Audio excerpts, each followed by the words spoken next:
Okay, time is really short. What we'd like to do is to invite some of the delegates back on in terms of those that made presentations. I'm not going to go to them straight away. What I'm going to do is come to you straight away and say, what are the issues for young people that you can take forward? What can you actually now do with the presentations, the information, the activities that you've participated in today? What can you do now? We've got the same roving mics going around, so what can you personally or as a school take forward? If you've got something, hand in the air, and then I'd ask that you can just stand up so that we can see where you are and who you are. Here we go. Got someone across here. Can you stand up for us first, please? Thank you. I feel it's a lot easier now to spread the message to other students and people our age that might not know as much as we now know. Okay, is there one thing that you would see as your priority in spreading that message? What could you personally do when you go back to your community, back to your school? Probably have an assembly or something like that to be able to tell people what we've learned and things, maybe. Okay, thank you very much. Somebody else? Hand in the air if you've got something to share, please. Yeah, here we go.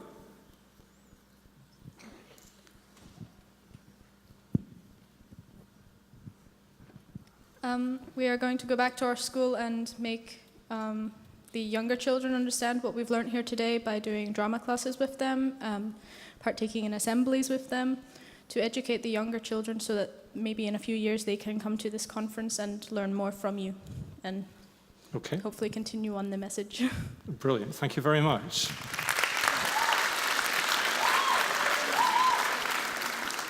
Any other comments? Issues arising from what you've heard, what you've engaged in today? Here we go. We are going out to Peru in June next year, and I think Brilliant. this has really opened our eyes and kind of what we're going to deal with out there. And we're going to work towards zero stigma and try and stop discrimination locally as well. Okay, thank you.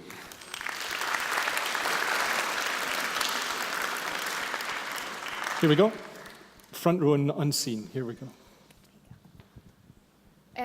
Our school wants to provide a mosquito net for the equivalent of every pupil in Drummond Community High School. Have you any idea how many that is? 500? Fantastic. Absolutely fantastic plan. Anyone else? I'm about to turn it back to our panel for their last thoughts. Anybody got one last comment? Maybe even a member of staff. A teacher with a thought. I know that's rare. Anybody? I'm not going to pick on Mr. McCaskill, it's okay. Anybody? Yep, we've got somebody here. Are you able to stand up so we can see you? Thank you. It's more of a question, really. I was wanting to ask Mr. Hamlet, Dr. Hamlet, Yep. If you had any way of contacting you, for example, for any inquiries about abroad work, because I was planning on going somewhere in my gap year, in the Himalayas preferably, and it might be nice to get some resources for that, possibly. Neil, do you want to answer that? Yeah, I'd be delighted. In fact, my own daughter was in Kathmandu for a couple of months this summer, and also I helped get another postgrad person who wanted to go and do a special course at London to work at an institute in Kathmandu. So yeah, I'd be delighted. I've got lots of contacts. If you come up afterwards, I'll give you my email address, or if you want to put it in some kind of post-event, that's fine. But come up and see me and I'll give you it. Okay, can I just hand back to Ali? And what do you think that the young people of this country can do to take things forward? Encourage communication, I think, would be mine. I think We quite often in the UK or in Scotland, we're a bit stiff upper lip, don't talk about things, don't talk about health things, and it's all a bit embarrassing.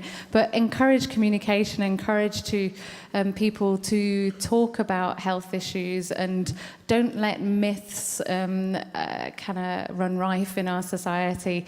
Challenge myths, challenge health stigma, encourage communication, and then talking about things means that we can make a change and improve things for the better and get rid of all those false lies and myths that are going on about there. So encourage communication, get talking, talk amongst your schools, spread the word of what you've learnt here today.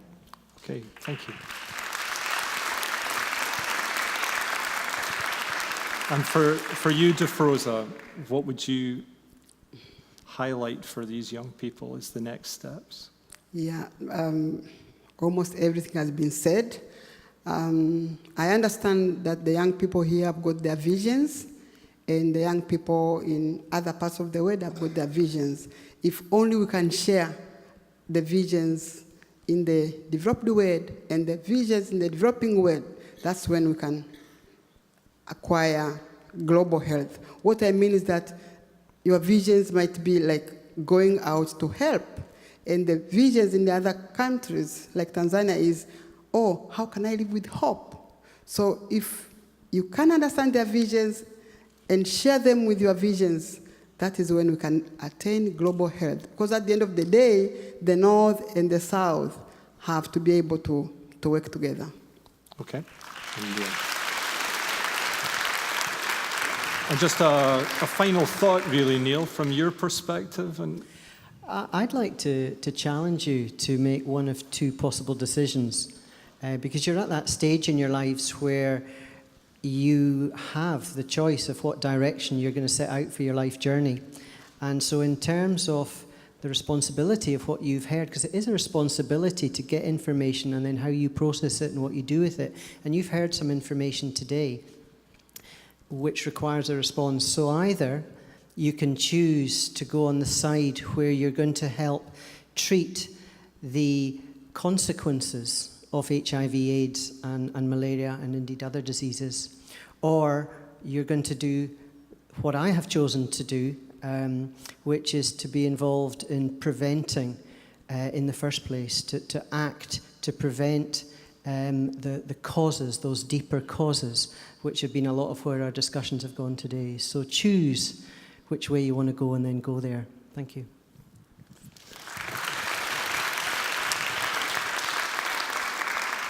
we really have to finish the discussion part of things just now, but just want to say thank you for your commitment to participate.